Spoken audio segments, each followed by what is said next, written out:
السلام عليكم ورحمة الله وبركاته.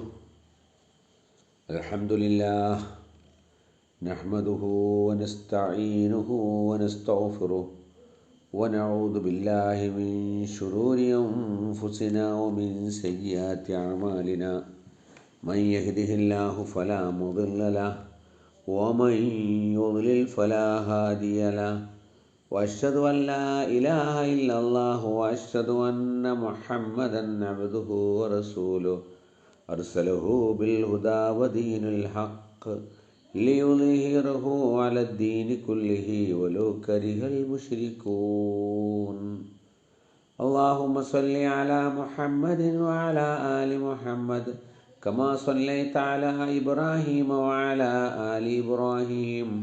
اللهم بارك على محمد وعلى آل محمد كما باركت على إبراهيم وعلى آل إبراهيم إنك حميد مجيد.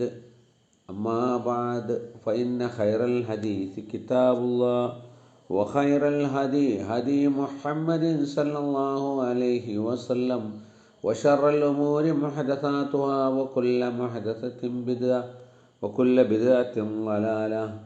أيها الناس أوصيكم وإياي أولا بتقوى الله. يا أيها الذين آمنوا اتقوا الله حق تقاته ولا تموتن إلا وأنتم مسلمون. يا أيها الذين آمنوا اتقوا الله ولتنظر نفس ما قدمت لغد واتقوا الله إن الله خبير بما تعملون. أعوذ بالله من الشيطان الرجيم. بسم الله الرحمن الرحيم. ومن ورائهم برزخ إلى يوم يبعثون. സ്നേഹം നിറഞ്ഞ സത്യവിശ്വാസികളെ, പ്രപഞ്ച സൃഷ്ടാവായ പടച്ച തമ്പുരാൻ്റെ നിയമങ്ങളും നിർദ്ദേശങ്ങളും അനുസരിച്ചുകൊണ്ട് ജീവിതം നയിക്കണമെന്ന് ഓരോരുത്തരെയും ഉണർത്തുകയാണ്, ഉപദേശിക്കുകയാണ്. മനുഷ്യൻ്റെ ജീവിതത്തിലെ സ്വാഭാവിക അന്ത്യമായ മരണത്തെക്കുറിച്ചും ആ മരണത്തിൻ്റെ 2 രൂപത്തിലുള്ള മരണത്തെക്കുറിച്ചും ഒക്കെ നമ്മൾ പ്രതിപാദിച്ചു. ഇനി നമുക്ക് മനസ്സിലാക്കേണ്ടത് മരണാനന്തരം മനുഷ്യൻ്റെ ശരീരങ്ങൾക്കും മനുഷ്യൻ്റെ ആത്മാക്കൾക്കും എന്ത് സംഭവിക്കുന്നു എന്നുള്ളതാണ്. മനുഷ്യൻ്റെ ശരീരം നാം കൊണ്ടുപോയി വെക്കുന്നത് മണ്ണിലാണ്.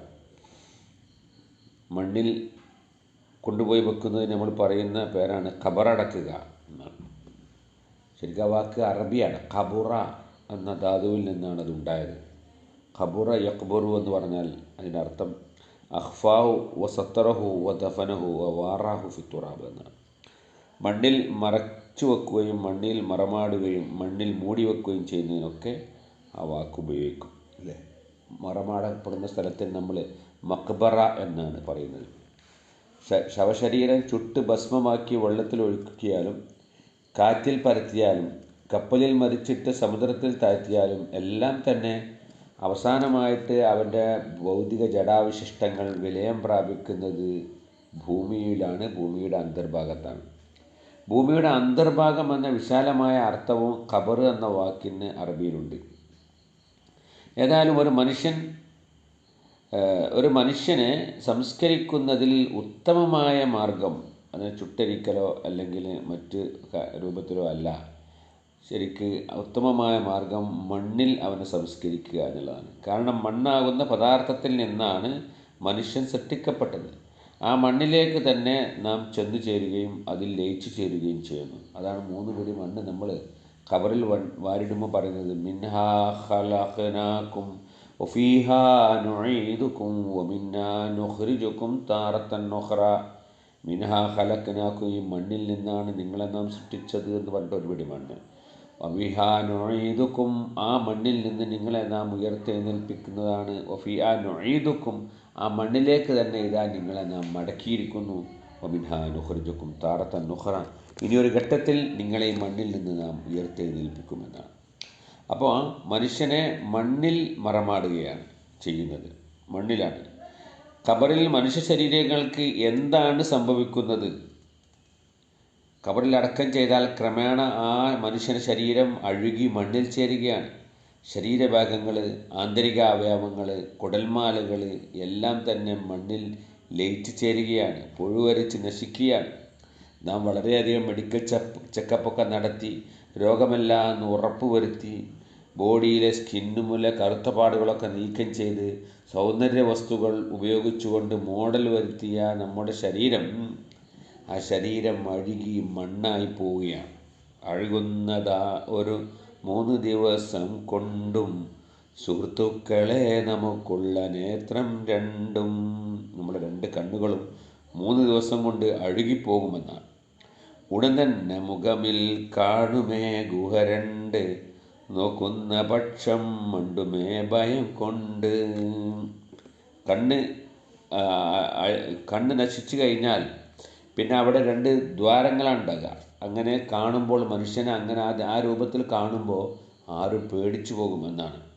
ചിതലും പുഴുക്കൾ താവളം പെരുത്തുണ്ടതിൽ, സന്തോഷമാണവകൾക്ക് നീ ചെല്ലുന്നതിൽ.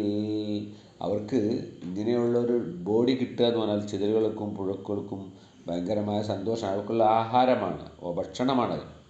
ഖുറാനിലെ 40-ാം അധ്യായം സൂറത്ത് ഖാഫിലെ 4-ാം വചനത്തിൽ അല്ലാഹ് പറയുന്നു, ഖദ് അലിംനാ മാ തൻഖുസുൽ അർളു മിൻഹും വഇൻദനാ കിതാബുൻ ഹഫീൽ.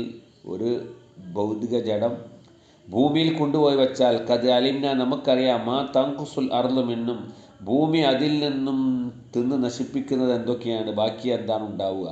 വഇൻദനാ കിതാബുൻ ഹഫീൽ, നമ്മുടെ അടുക്കൽ കൃത്യമായി സൂക്ഷിക്കുന്ന ഒരു രേഖ അതിനെക്കുറിച്ച് ഉണ്ട് എന്നാണ്.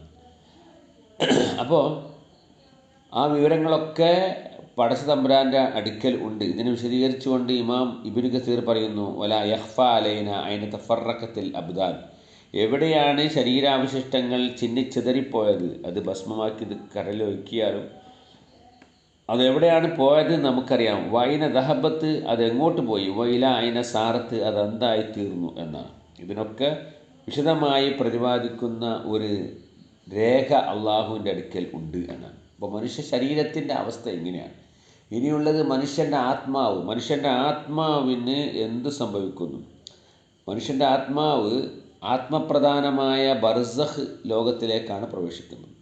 ഖുർആനിലെ 23-ാം അധ്യായം സൂറത്ത് മുഅ്മിനൂനിലെ 100-ാമത്തെ വചനത്തിൽ പറയുന്നു, വമിൻ വറാഇഹിം ബർസഖുൻ ഇലാ യൗമി യുബ്അസൂൻ, അവർക്ക് പിറകിൽ, അവർ മരിച്ചതിന് ശേഷം ബർസഖ് എന്ന ലോകമുണ്ട്. ഇലാ യൗമി യുബ്അസൂൻ, അവർ ഉയർത്തെഴുന്നേൽപ്പിക്കപ്പെടുന്നത് വരെ. എന്താണ് ബർസഖ്?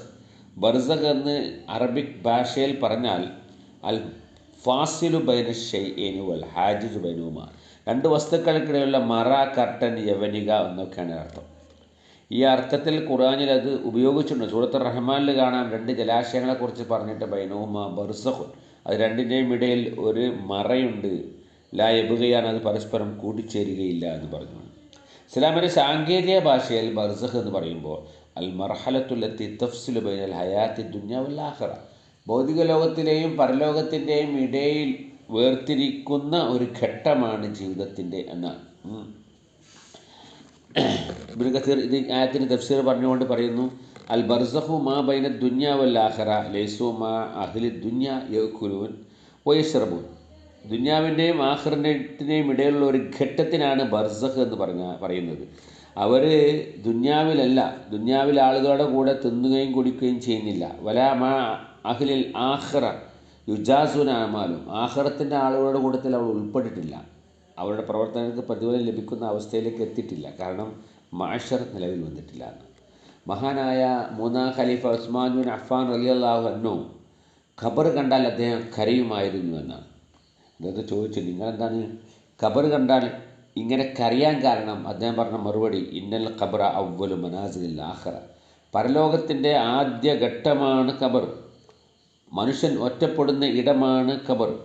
ഫൈൻ നജാമിന്നു ഫമാ ബാദോ ഐസർ, അതിൽ നിന്നും രക്ഷപ്പെടുകയാണെങ്കിൽ അതിന് ശേഷമുള്ളത് അവന് ഏറ്റവും എളുപ്പമായിരിക്കും. ഫൈലം യഞ്ചു മിന്നു ഫമാ ബാദോ അഷദ്ദു മിന്നു, അതിന് രക്ഷപ്പെടുന്നില്ല എങ്കിൽ അതിന് ശേഷമുള്ളത് അവന് ഏറ്റവും കഠിനമായിരിക്കുമെന്ന് അദ്ദേഹം പറഞ്ഞു. ഏതായാലും പരിശുദ്ധാത്മാവ് ബർസഖിയായ ലോകത്ത് പ്രവേശിക്കുമ്പോൾ ആത്മാവിന് ഉണ്ടാവുന്ന അനുഭൂതികൾ എന്താണ് എന്ന്, പരിശുദ്ധാത്മാവ് ലാ ഇലാഹ ഇല്ലല്ലാഹ് എന്ന കലിമത്ത് തൗഹീദിൽ അടിയുറച്ച് വിശ്വസിച്ചിട്ടുള്ളതാണ്. അവൻ ജനിച്ചു വീഴുമ്പോൾ തന്നെ അവൻ്റെ കർണപുടങ്ങളിൽ കേൾക്കുന്ന ശബ്ദമാണ് ലാ ഇലാഹ ഇല്ലല്ലാഹ്. പിന്നീട് അവിടെ നിന്ന് അങ്ങോട്ട് അവൻ പ്രായപൂർത്തിയായത് മുതൽ ആ ഒരു ആശയത്തിനും ആദർശത്തിനും വേണ്ടി ജീവിതം പണയം വെച്ചവനാണ് അവൻ. അവസാനം മരിക്കുമ്പോൾ ആ കലിമത്ത് തൗഹീദ്, അള്ളാഹു അല്ലാതെ ആരാധ്യനില്ല, ലാ ഇലാഹ ഇല്ലല്ലാഹ് എന്ന് പറഞ്ഞുകൊണ്ടാണ് അവൻ മരണപ്പെടുന്നത്. അങ്ങനെയുള്ള മനുഷ്യൻ ബർസഖിലേക്ക് പോകുമ്പോൾ ആ ആദർശ ദൃഢതയും സ്ഥൈര്യവും അവൻ്റെ ജീവിതത്തിൽ അവന് ലഭിക്കുന്നു എന്നാണ്. മലായിക്കത്തിൻ്റെ ചോദ്യങ്ങൾക്ക് ശരിയായ ഉത്തരം നൽകുവാൻ അവന് കഴിയുന്നു. അവൻ പതറുന്നില്ല. യുസബ്ബിത്തുല്ലാഹുല്ലദീന ആമനു ബിൽ ഖൗലി സാബിത്ത്, വിശ്വാസികളായ ആളുകളെ അള്ളാഹു സ്ഥിരമായ വാക്കുകൾ കൊണ്ട് അള്ളാഹു സ്ഥിരപ്പെടുത്തും മറുപടി പറയാൻ.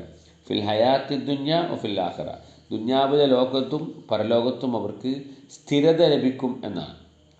ഖബറിലെ ചോദ്യങ്ങൾക്ക് വ്യക്തമായിട്ട് ഉത്തരം നൽകാൻ അവന് കഴിയുന്നു അല്ലേ. അങ്ങനെ ആ ഉത്തരം ഒക്കെ റെഡിയായി അവൻ്റെ കാര്യങ്ങളിൽ ഫയലുകളെല്ലാം ക്ലിയറായി മലക്കുകൾ അവനോട് പറയുന്നൊരു വാക്കുണ്ട്, നം ക നൗമത്തൽ അറൂസ്, നീ ഉറങ്ങുക ഒരു പുതുമണവാളൻ ഉറങ്ങുന്നത് പോലെ എന്നാണ്.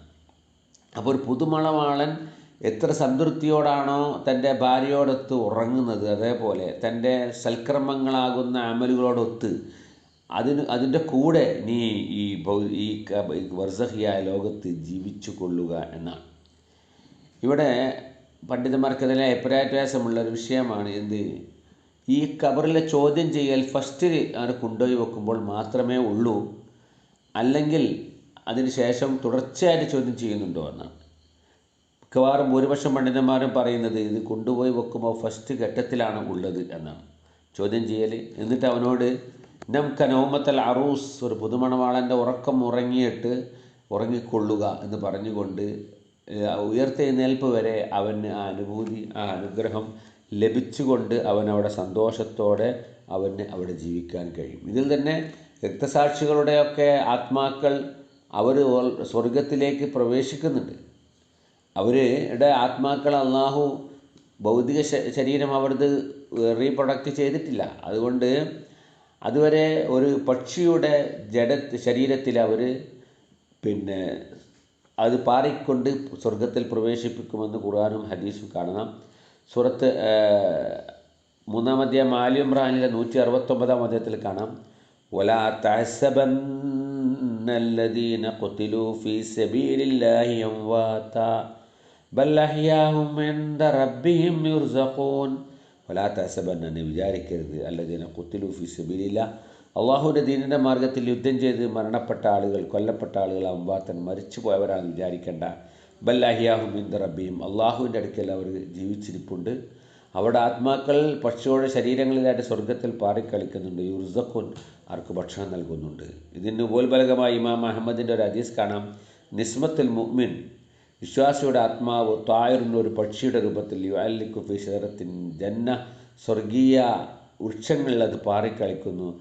യർജിഉല്ലാഹു ഇലാ ജസദിഹി, അങ്ങനെ യോമ യബ്അസു, ഉയർത്തെഴുന്നേൽക്കുന്ന സന്ദർഭത്തിൽ ആ ആത്മാവിനെ, ആ ബോഡി അള്ളാഹു അവൻ്റെ ശരീരം പുനഃസൃഷ്ടിക്കുമ്പോൾ അവിടേക്ക് തന്നെ അള്ളാഹു മടക്കുന്നു എന്ന് കാണാം. അപ്പോൾ ഈ രൂപത്തിൽ ബർസഖിയായ ലോകത്ത് പരിശുദ്ധാത്മാക്കൾ ബർസഖിയായ ലോകത്ത് വളരെ സന്തോഷത്തോടുകൂടി, സൗഭാഗ്യത്തോടുകൂടി, സംതൃപ്തിയോടുകൂടി അവരവിടെ കഴിഞ്ഞുകൂടുകയാണ്. എന്നാൽ മ്ലേച്ഛാത്മാക്കളോ അവർ ചെയ്തു കൂട്ടിയ പാപങ്ങളുടെ ശിക്ഷകൾ അനുഭവിച്ചുകൊണ്ടാണ് അവരവിടെ കഴിച്ചു കൂട്ടുന്നത്. കൊടിയ നരകശിക്ഷയുടെ ഒരു പതിപ്പ് അവർക്ക് കാണിപ്പിക്കപ്പെടും എന്നാണ്. നരകത്തിൻ്റെ ഒരു അഗ്നിയുടെ ജ്വാലകൾ അവരുടെ ആത്മാക്കൾക്ക് അത് അനുഭവിക്കുന്നൊരവസ്ഥ ഉണ്ടാകുമെന്നാണ്. അതിന് ഏറ്റവും വലിയ ഉദാഹരണമാണ് ബർസഖിയായ ലോകത്തിലെ ജീവിതത്തിന് ഏറ്റവും വലിയ ഉദാഹരണമാണ് ഫിർഔനിൻ്റെ ആളുകൾ. 40-ാം അധ്യായം സൂറത്ത് ഗാഫിറിലെ 45-46 വചനങ്ങളിൽ ആ സംഭവം പറയുന്നുണ്ട്. وحاق بآل فرعون سوء العذاب النار يعرضون عليها غدوا وعشيا ويوم تقوم الساعة أدخلوا آل فرعون أشد العذاب. വഹാക്ക ഇറങ്ങുന്നതാണ് ബി ആലി ഫിറൗന, ഫിറൗനിൻ്റെ ആളുകൾക്ക്, ഫിറൗനിനും അവൻ്റെ ആളുകൾക്കും സൂ അൽ അദാബ് മോശമായ ശിക്ഷ. അന്നാറു നരകാഗ്നി യോറലൂന അലൈഹ അവരുടെ മേൽ പ്രദർശിപ്പിക്കപ്പെടും, ഉദുവൻ പ്രഭാതത്തിലും വാഷിയാൻ പ്രദോഷത്തിലും. വയോമ തഖൂമു സാഅത്തു അന്ത്യദിനം നിലവിൽ വരുന്ന ഘട്ടത്തിൽ പറയപ്പെടും, അദ്ഖിലു ആല ഫിറൗൻ, ഫിറൗനിൻ്റെ പ്രവൃത്തികൾക്ക് അവരെ നിങ്ങൾ പ്രവേശിപ്പിക്കുക, അവൻ്റെ ആളുകളെ നിങ്ങൾ പ്രവേശിപ്പിക്കുക, അഷദ്ദൽ അദാബ് ഏറ്റവും കഠിനമായ ശിക്ഷ. അപ്പോൾ ഇതിൽ നിന്ന് മനസ്സിലാക്കുന്ന ഈ ആയത്തിൻ്റെ അവസാനം പറയുന്നത് അന്ത്യദിനം നിലവിൽ വരുമ്പോൾ ഫിറൗനിൻ്റെ ആളുകൾക്ക് ഏറ്റവും കഠിനമായ ശിക്ഷ നൽകുക എന്ന് പറയുന്നുണ്ട്. അപ്പോൾ അതിനു മുമ്പ് പറഞ്ഞ രാവിലെയും വൈകുന്നേരവും തീ അവരുടെ മേൽ, നരകം അവരുടെ മേൽ പ്രദർശിപ്പിക്കപ്പെടുന്നു എന്ന് പറഞ്ഞത് എവിടെ നിന്നാണ്? അത് ബർസഖിയായ ലോകത്ത് നിന്നാണെന്നാണ്. ഈ ദുഷ്ടാത്മാക്കൾക്ക് പ്രഭാതത്തിലും പ്രദോഷത്തിലും നരകാഗ്നിയുടെ ഒരു സ്പർശം അവരുടെ ആത്മാക്കൾക്ക് അനുഭവിക്കേണ്ടി വരും എന്നാണ്, അല്ലേ? ഫിറൗൻ്റെ ബോഡി ഉള്ളത് ഈജിപ്തിലെ മ്യൂസിയത്തിലാണ്. അവൻ്റെ ആത്മാവിനാണ് ഇത് സംഭവിക്കുക. ഇത് ബർസഖിയായ ലോകത്തിലെ ജീവിതത്തിനും അവിടെയുള്ള ശിക്ഷകൾക്കും രക്ഷകൾക്കുമുള്ള ഏറ്റവും വലിയൊരു ഉദാഹരണമാണ് ഈ ആയത്ത്. 40-ാം അധ്യായം സൂറത്ത് ഗാഫിറിലെ 45-46 വചനങ്ങൾ. അപ്പോൾ ഓരോ മനുഷ്യനും മരിച്ചു കഴിഞ്ഞാൽ അവന് ഉള്ള സ്ഥാനം രാവിലെയും വൈകുന്നേരം അവന് കാണിച്ചു കൊടുക്കുമെന്നാണ്. ഇമാം ബുഖാരി പോയ ഹദീസിൽ കാണാം, ഇന്ന അഹദക്കും ഇദാ മാത്ത, നിങ്ങളിൽപ്പെട്ട ഒരാൾ മരിച്ചാൽ, അറന്ന അലൈഹി മഖദഹു ബിൽ ഗദാത്തി വലഷി, അവന് ലഭിക്കാമെന്ന സ്വർഗീയ അനുഭൂതികളും നരകശിക്ഷകളും രാവിലെയും വൈകുന്നേരവും അവന് കാണിക്കപ്പെടും. ഇൻകാന മിൻ അഹ്ലിൽ ജന്ന ഫമിൻ അഹ്ലിൽ ജന്ന, സ്വർഗവാസിയാണെങ്കിൽ സ്വർഗത്തിൻ്റെയും, വൈൻകാന മിൻ അഹ്ലിൻ നാരി ഫമിൻ അഹ്ലിൻ നാർ, നരകവാസിയാണ് നരകത്തിൻ്റെയും. ഇവരോട് പറയും, അതാ മക്കാദുക ഹത്താ യബ്അസക അല്ലാഹു യൗമൽ ഖിയാമ, അന്ത്യദിനത്തിൽ നിന്നെ ഉയർത്തെഴുന്നേൽപ്പിക്കുന്നത് വരെ നിൻ്റെ സ്ഥാനം ഇതാണ് എന്ന് അവരോട് പറയും.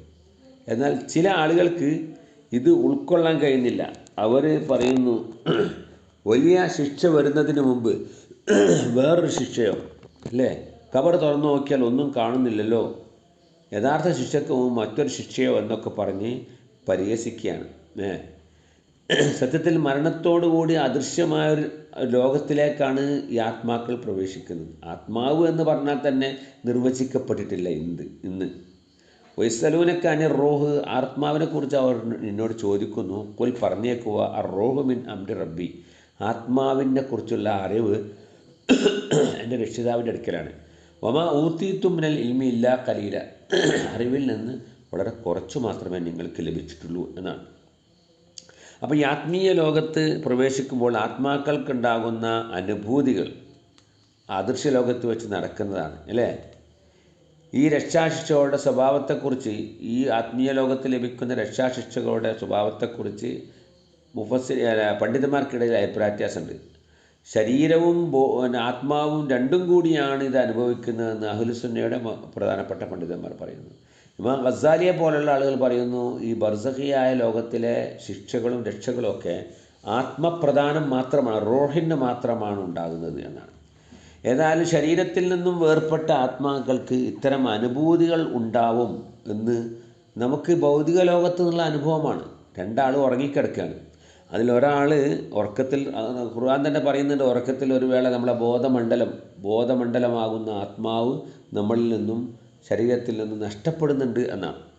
അത് ശരീരത്തിൻ്റെ പുറത്തേക്ക് അത് വിഹരിക്കുന്നുണ്ട് എന്നാണ് ബോധമണ്ഡലം. ഉറങ്ങിക്കിടക്കുന്ന രണ്ടാളുകൾ സ്വപ്നം കാണും. ഒരാൾ കാണുന്ന സ്വപ്നം തൻ്റെ സുഹൃത്തുക്കളോടൊപ്പം ഉല്ലാസയാത്ര സന്തോഷിക്കുന്ന അനുഭൂതി അവൻ്റെ ആത്മാവിന് ലഭിക്കുകയാണ്. മറ്റാൾ കാണുന്ന ശത്രുക്കൾ അവനെ ആക്രമിക്കാൻ വേണ്ടി ആയുധങ്ങളുമായി വരുന്നതാണ്. അവൻ ഭയഭീതനായി പേടിക്കുകയാണ്. പക്ഷെ രണ്ടാളും നോർമലായിട്ട് നമ്മുടെ റൂമിൽ ഉറങ്ങുകയാണ്. പക്ഷെ അവരുടെ ആത്മാക്കൾക്ക് രണ്ട് അനുഭൂതികൾ ഉണ്ടാകുന്നു. ഇങ്ങനെയുള്ള അനുഭൂതികൾ ഉണ്ടാവാം എന്ന നബിയുടെ അടുക്കൽ ജിബ്രീൽ എന്ന മലക്ക് വരുമ്പോഴും, അതേപോലെ മരണസമയത്ത് മലക്കുൽ മൗത്ത് വരുമ്പോഴൊന്നും നമ്മുടെ അടുത്തുള്ള ആളുകൾക്ക് അത് അറിയാൻ സാധിക്കുന്നില്ല. പക്ഷേ ആ ബോഡിക്ക് അത് അറിയാൻ സാധിക്കുന്നുണ്ട്.